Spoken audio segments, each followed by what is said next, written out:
پرسی ڕێفراندۆم بۆ سربەخۆیی کوردستان بەکوێ گەیشت کە بڕیار بوو بەر لە هەڵبژاردنەکانی سەرۆکایەتی ئەمریکا ئەنجام بدرێت لە کاتێکدا کەمتر لە 2 هەفتەی ماوە بۆ هەڵبژاردننی سەرۆکایەتی ئەمریکا نەک تەنیا لە هەرێمی کوردستان هیچ هەوڵێک بۆ ئەنجامدانی ڕێفراندۆم لە ئارادانە بەڵکو کەمتر لە هەر کاتێکی دیکەش باسی ئەو پرسە دەکرێت.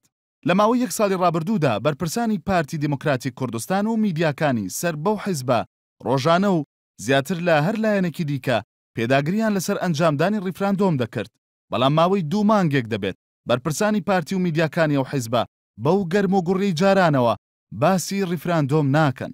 نێچیروان بارزانی جێگری سەرۆکی پارتی دیموکراتی کوردستان کە ئەوکات سەرۆکی حکوومەتی هەرێمی کوردستانیشە لە دوایین لێدوانیدا سەبارەت بە پرسی ڕێفراندۆم بە ڕۆژنامەی بێڵدی ئەڵمانی ڕاگەیاندووە. دوای شەڕی مووسڵ پرسی ڕێفراندۆم و سربەخۆیی لەگەڵ بەرپرسانی بەغدا تاوتوێ دەکەن.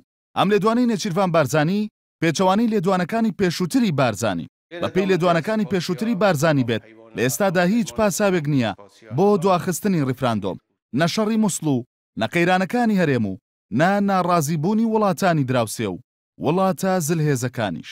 بارزانی لە کۆتایەکانی مانگی ئازاردا لە چاوپێکەوتنێک لەگەڵ ماڵپەڕی ئەلمۆنیتەر سەبارەت بە کاتی ئەنجامدانی ڕێفراندۆمەکە ڕایگەیاندبوو بەر لە هەڵبژاردنەکانی سەرۆکایەتی ئەمریکا ئەنجام دەدرێت.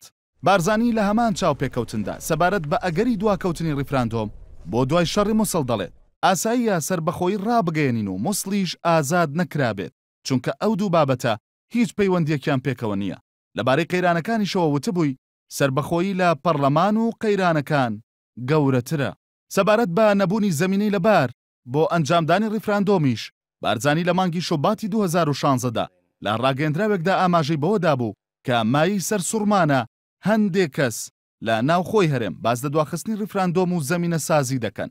ڕێفراندۆم و دیاریکردنی چارەنووس مافێکی ڕەهایە و پێویستی بە زەمینە سازی نییە.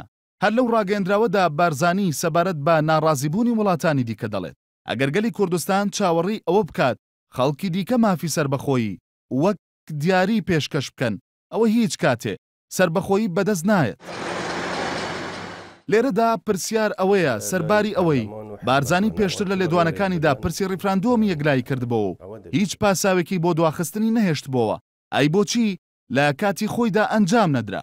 ئەم پرسیارە لای بەشێک لە نەیارانی پارتی دوو وەڵامی هەیە. یەکەمیان ئەوەیە کە ئایا بارزانی و پارتی هەر لە سەرەتاوە لە پرسی ڕێفراندۆمە جددی نەبوون و ئەو پرسەیان تەنیا وەک مزایدەی سیاسی بەرامبەر حیزبەکانی دیکە بەکارهێناوە.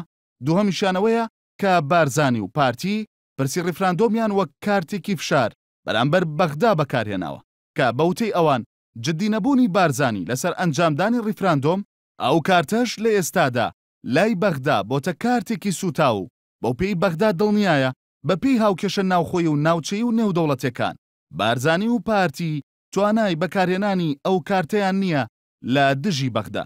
ئەگەرێکی تریش ئەوەیە کە لە ژێرفشاری ئەمریکا و هاوپەیماناندا بارزانی و پارتی پرۆژەکەیان درەنگ خستە بێت بەو پێی ئەولەویەت بدەن بە شەڕی داعش.